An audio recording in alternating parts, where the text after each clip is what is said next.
আপনারা চট্টগ্রাম নিয়ে নিবেন কি? আপনারা কি যৌতুক চাচ্ছেন নাকি? আমরা তো আপনাদেরকে মেয়ে বিয়ে দিই নাই, আপনাদের হাতেও তুলে দেই নাই।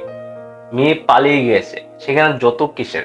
আপনারা যদি চট্টগ্রাম নিয়ে কোনো বাড়াবাড়ি করেন, তাহলে কলকাতা কলকাতা থাকবে না, সেভেন স্টার থাকবে না। ভাইয়ার ডায়লগ গুলো ভাই সে লাগছে, আমার অনেক ভালো লাগছে। আপনারা দেখুন ভিডিওটা, আপনাদেরও ভালো লাগবে।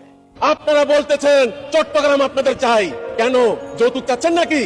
মেয়ে তো আমরা বিবাহ করে দেয় নাই, হাতে তুলেও যায় নাই, মেয়ে পালিয়ে গিয়েছে, তাহলে যৌতুক কেন চাচ্ছেন? আপনারা যদি চট্টগ্রাম নিয়ে লাফালাফি করেন, আমরা কলকাতা, সেভেন সিস্টার, আগারতলা সবকিছু নিয়ে টান দেবো।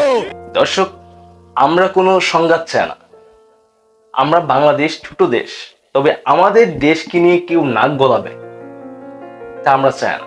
আমরা চাই না কারোর সাথে যুদ্ধ করতে, আমরা চাই না কারোর সাথে লড়াই করতে, কারোর সাথে ঝগড়া করতে, কারোর সাথে বিবাদে জড়তে।